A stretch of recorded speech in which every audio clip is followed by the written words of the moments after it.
Trading करते समय bullish engulfing candle को सही तरीके से कैसे इस्तेमाल करते हैं इसके बारे में जानेंगे। सबसे पहले कुछ बेसिक्स समझते हैं। यहां हमें एक रेड कैंडल दिख रही है और उसके राइट साइड में एक बड़ी ग्रीन कैंडल है। ये ग्रीन कैंडल रेड कैंडल को पूरी तरह इनगल्फ कर रही है। बुलिश इनगल्फिंग कैंडल में रेड कैंडल की opening and closing green candle के अंदर होती है, लेकिन जब हम रियल मार्केट कंडीशन में ट्रेडिंग करते हैं तब हमें चार्ट पर इस तरह की परफेक्ट बुलिश इनगल्फिंग कैंडल नजर नहीं आती।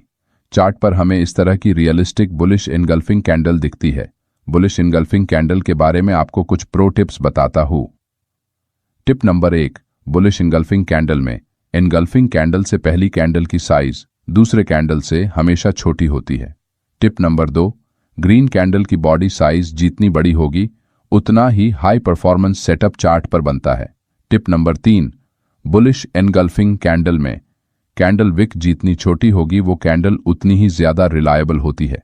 Tip number 4, trending market condition में मूविंग एवरेज का सपोर्ट लेते हुए हैमर कैंडल के साथ बुलिश एनगल्फिंग कैंडल के बाद की गई ट्रेड एंट्री ज्यादा प्रॉफिटेबल होती है।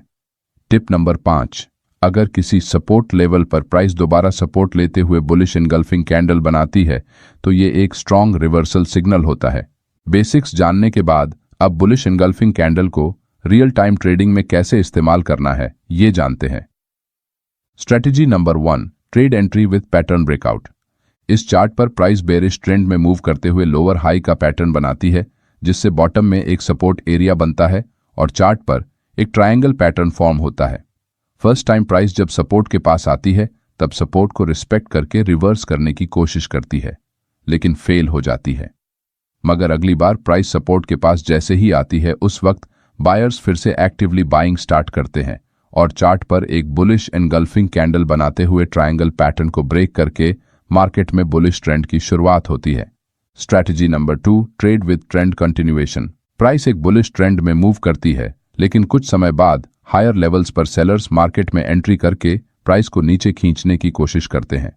लेकिन प्राइस जैसे ही पिछले डिमांड जोन के पास आती है बायर्स फिर से एक्टिवली बाइंग स्टार्ट करते हैं। इससे चार्ट पर एक बुलिश एनगल्फिंग कैंडल बनती है और मार्केट अपना पुराना अप ट्रेंड कंटिन्यू करता है।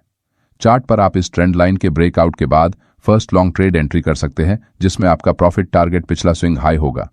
लेकिन प्राइस ऊपर बढ़ते समय एक टाइट रेंज में छोटी छोटी कैंडल बनाते हुए ऊपर बढ़ती है, जहां सेलर्स बार बार प्राइस को नीचे लाने की कोशिश करते हैं, जिससे कैंडल में रिजेक्शन विक बनती है। इसका मतलब बायर्स रेजिस्टेंस लेवल के पास भी बाइंग करने में इंटरेस्टेड है।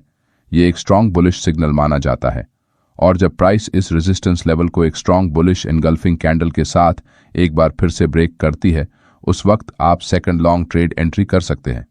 Strategy number 3, trade entry after consolidation. इस चार्ट में प्राइस छोटी रेंज में ट्रेड कर रही है, जिससे चार्ट पर एक कंसोलिडेशन जोन बना हुआ है। यहां ऊपर एक रेजिस्टेंस एरिया और नीचे सपोर्ट एरिया बना है। इसका मतलब यहां बायर्स और सेलर्स की स्ट्रेंथ इक्वल है, जिससे प्राइस कंसोलिडेट होते हुए एक रेंज में फंस गई है। प्राइस इस जोन को जिस भी साइट में ब्रेक करेगी उस साइट एक स्ट्रॉन्ग मूव जरूर आने वाला है, क्योंकि जोन के दोनों साइट में बायर्स और सेलर्स के स्टॉप लॉस लगे हुए हैं। जब तक किसी स्ट्रॉन्ग कैंडल के साथ ब्रेकआउट नहीं होता हम ट्रेड एंट्री नहीं करेंगे। कुछ देर बाद प्राइस एक बुलिश एनगल्फिंग कैंडल के साथ इस जोन को ऊपर की तरफ जैसे ही ब्रेक करती है वैसे ही सेलर्स के स्टॉप लॉस हिट हो जाते हैं और न्यू बायर्स मार्केट में एंट्री करते हैं, जिससे प्राइस तेजी से ऊपर निकल जाती है। Strategy number 4, trade entry after pull back. एक अपट्रेंड के बाद प्राइस एक रेंज में हायर लोज का फॉर्मेशन बनाते हुए कंसोलिडेट करती है। यहां बायर्स प्राइस को बार बार ऊपर ले जाने की कोशिश कर रहे हैं, लेकिन लो बाइंग वॉल्यूम होने से प्राइस धीरे धीरे ऊपर बढ़ती है, जिससे इस प्राइस एक्शन को देखते हुए किसी एक साइट में ट्रेड एंट्री करने का डिसीजन लेना मुश्किल है। जब तक प्राइस एक स्ट्रॉन्ग कैंडल के साथ इस पैटर्न को ब्रेक नहीं करती तब तक हम सिर्फ वेट कर सकते हैं। कुछ समय बाद चार्ट पर एक स्ट्रॉन्ग बुलिश एनगल्फिंग कैंडल बनती है, लेकिन यहां पैटर्न का ब्रेकआउट नहीं होता।